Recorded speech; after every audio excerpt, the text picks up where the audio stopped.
What is up and welcome back. Just nearly crushed my left ball when I sat down on the fucking machine there. Yeah, could have went the worst start of my session ever if I didn't move, but it did, so it's good. It's pulled 80. After the work I'm going to show you my post workout, which slaps. I'm having it like every time now, post workout. But yeah, calories are not changing this week, staying the same, gained about a pound on the scales, strength's good, so there's no need to put them up. And that's one thing to remember for yourself as well when you're bulking. Every single week you don't need to increase calories, you'll hit a roof very, very quick and get fat very, very quick. So you need to monitor your performance in the gym, scale weight, physique, detail, are you gaining muscle, are you gaining fat, and push it properly. And if you want help with that, click the link in my bio. But we'll get into this. Gonna warm up, I'm going to be doing a feeder and then getting into some actual work.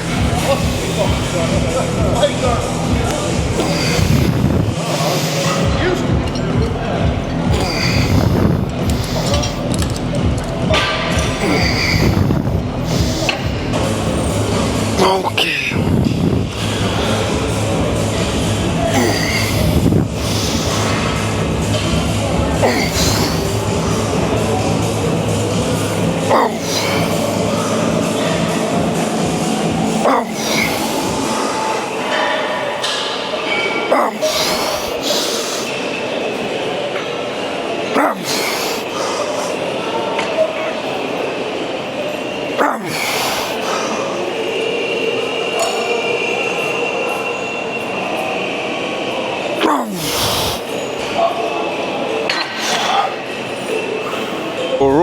We're off to a good start. We're up 7 last time. I'm going to count as an 8. I'm going to put a 7 plus 1. I don't think the last one was a full rep, so, but we got way further than we did the last time. So we'll drop, that was 210. With 2 off the bottom of the stack, 2 pegs off the bottom of the stack here, so we'll be running this up. We'll be starting this 100%. So drop us off to 185. Run it again, and then move on from there. But good start. And again, something for yourself when you're training is progress properly. Don't progress with so concentrating on numbers that you just end up fucking the form or sort of convincing yourself that you've done a full rep when you haven't, moving up and stuff like that. Like, yeah, rep ranges aren't the make or break of progressions, and adding a bit of weight, even if you're not at the top end of the rep range, can sometimes help. It can actually be beneficial, can get you that progress that you might not have got. But progress properly, don't fucking cheat yourself. We will definitely take a fucking back off set though. That was a plus 1. So we're up on the pull downs. The T-bar row now, we're usually on the mid back row, but it's being used. So we're going to switch the sort of rowing up just slightly in terms of the order of the movements. But we're 3 plates on here, we're 55 last time to 60. I'm just going to have a 1 rep feel and then decide if I'm going to stay on it enough for top set because I'm a bit fresher, so should be able to move a bit more.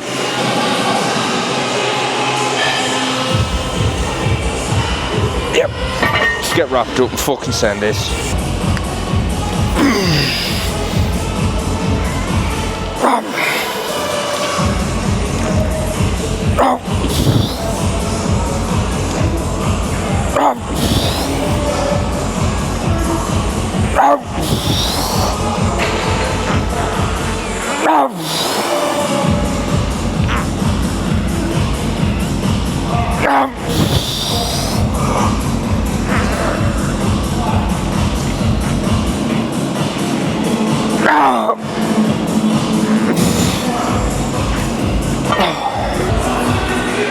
If you're watching this and you don't use lifting straps in your pulling days, you're missing out on back gains big time. Fucking game changing.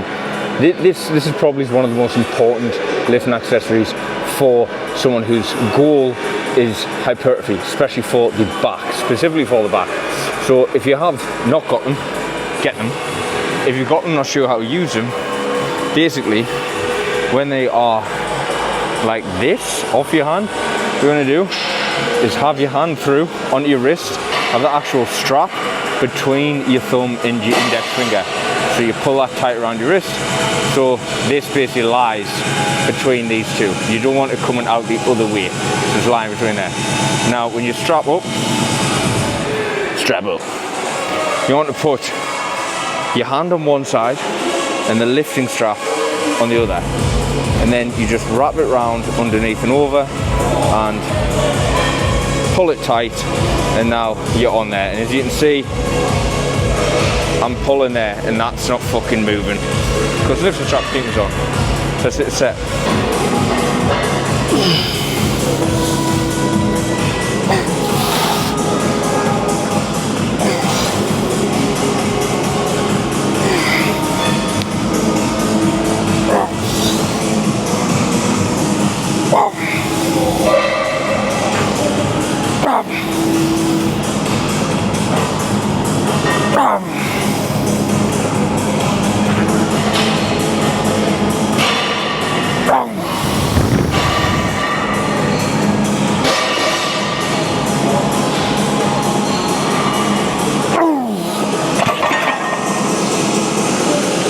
Right, pretty obvious that we're going to take PBs on the T-bar row there. I don't really can't call them PBs. Smash the fuck, can't call them PBs. Too fresh. We're into the seated row now, which we would have normally done first. And I'm just going to send it at what I'd usually do anyways. Let's do it. We got 90 on there. Did 7 last time. Let's see how we stack up.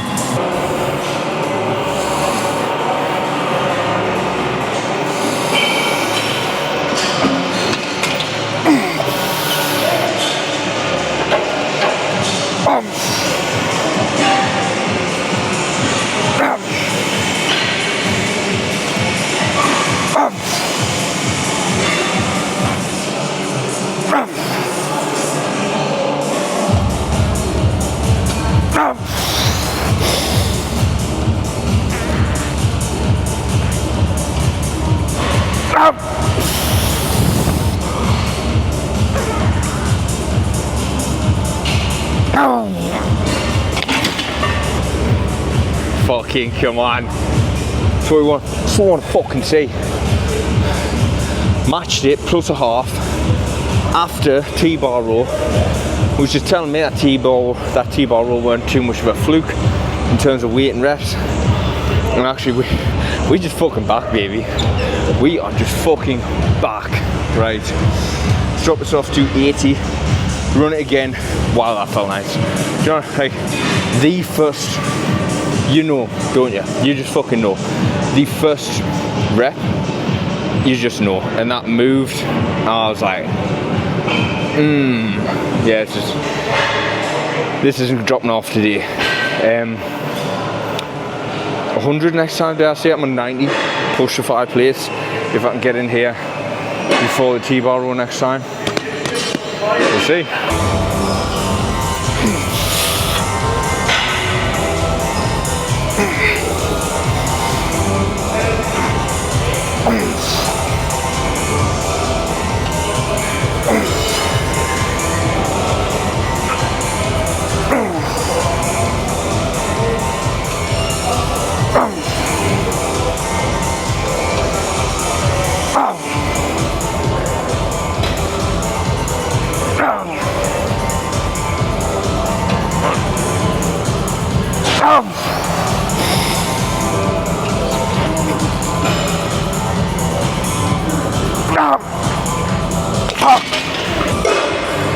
Okay, let's go.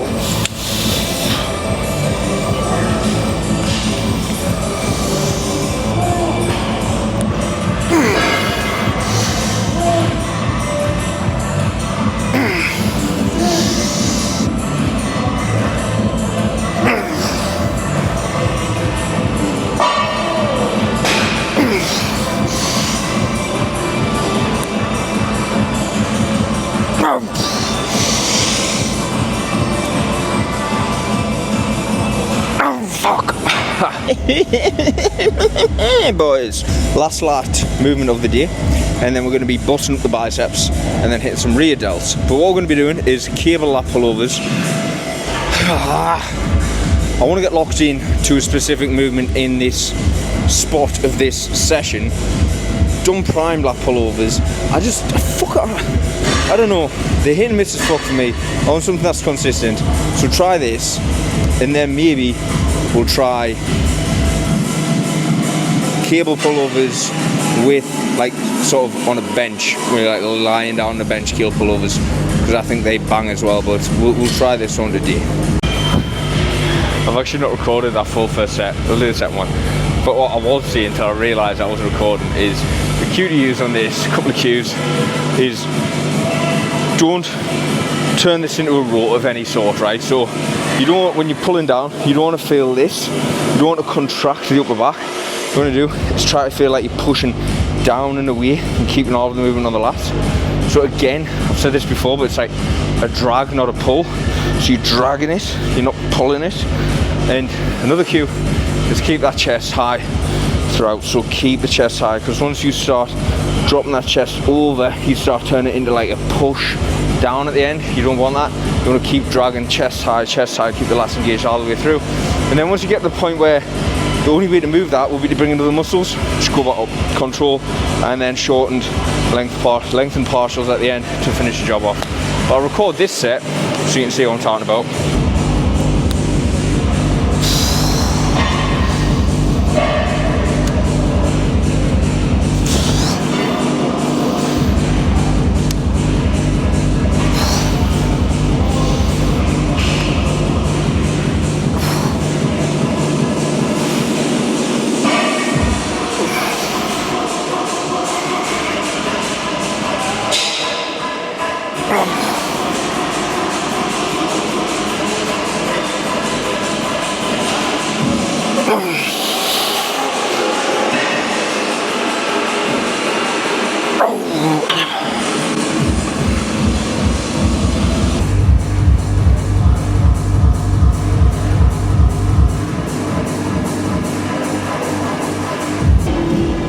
This is probably my favourite bicep exercise, to train the biceps in that lengthened range. So seated Bayesian curls, I do like to lean forward slightly on it. I just feel like I'm a bit more stable.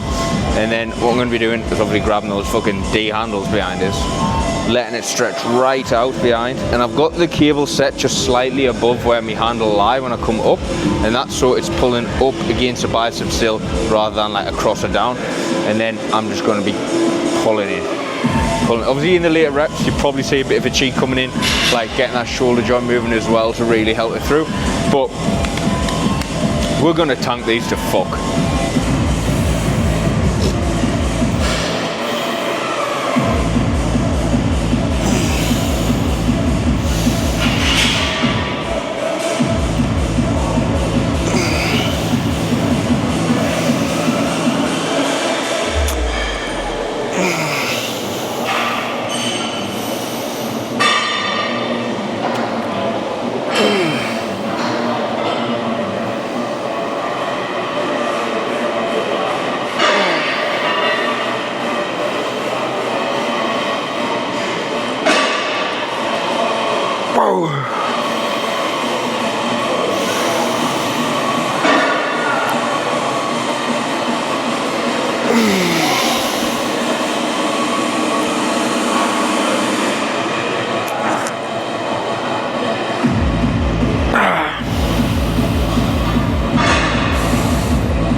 No.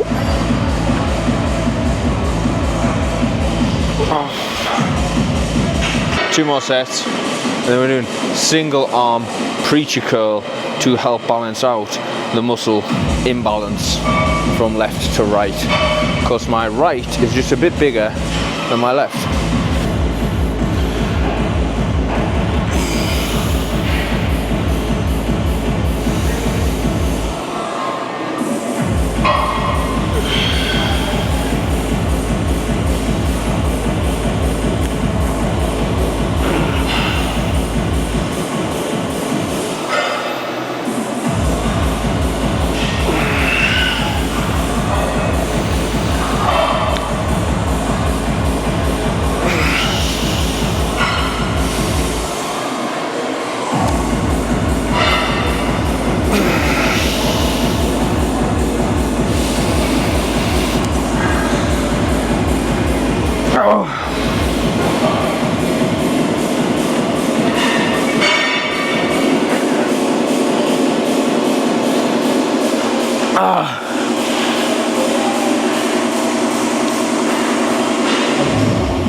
Full disclosure, I haven't really got a clue what I'm going to do in single arm. Will it be like half of what I normally do with both arms? I don't think so. I don't think it's going to be that simple. So what we're going to do is start slightly more than what we do with both arms, because I'm not a bitch. So we've got 40 on. Normally I do like 70, so we've got 40 on. Let's see if we can't snap a bicep today. I mean, who am I kidding? They're not going anywhere. One thing you can't, I'm not going to be doing this because it's just doing like a fucking stupid stretched movement there. But one thing you can do on single arm preacher curls if you want is turn, and that's really going to stretch out the top of the bicep as well. But just be really careful on it, because obviously it's a movement that if you're going in and out the hole quite quick, especially with single arm, you've not got as much support, this can just end up boom, up there, and that's a position you do not want your bicep to be in. You want it to be attached where it should be, down here, unless you got one of them tiny little biceps with a shit insertion. Sorry mate, sorry, it's just true.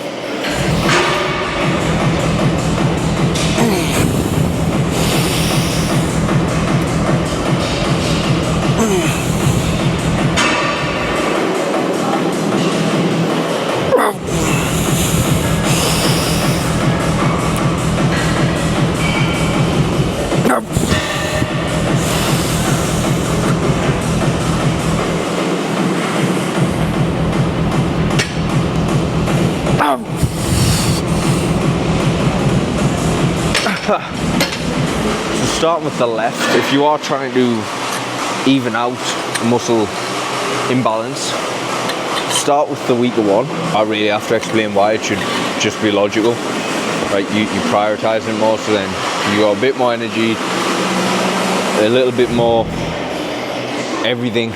You're not as fatigued. You're two different sides, but your actual full fatigue for the session is not as bad. And then you go into the one after and match the reps, I would say, because you're still going to be pushing like quite close to failure anyways if you match the reps, unless it's like a stupid muscle imbalance. But then you're just not letting this one like continually get ahead, if you know what I mean.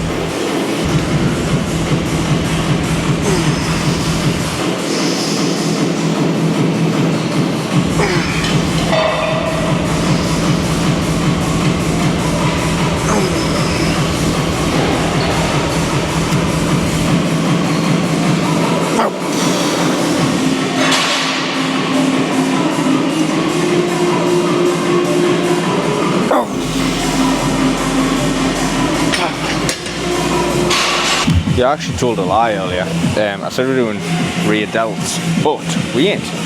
We're doing shrugs. I forgot my own fucking split. So I'm just one-handed 20 plates on the machine because fucking built like that.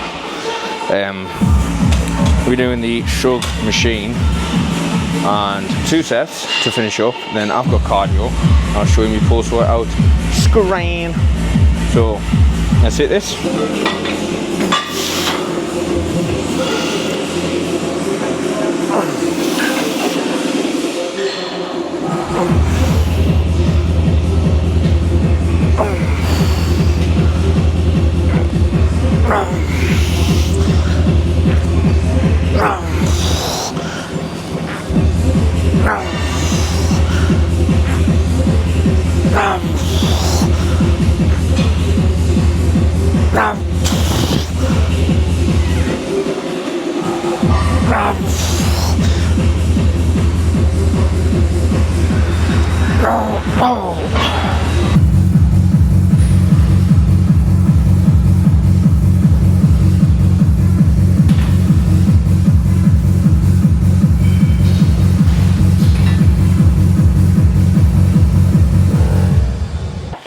Right, we back.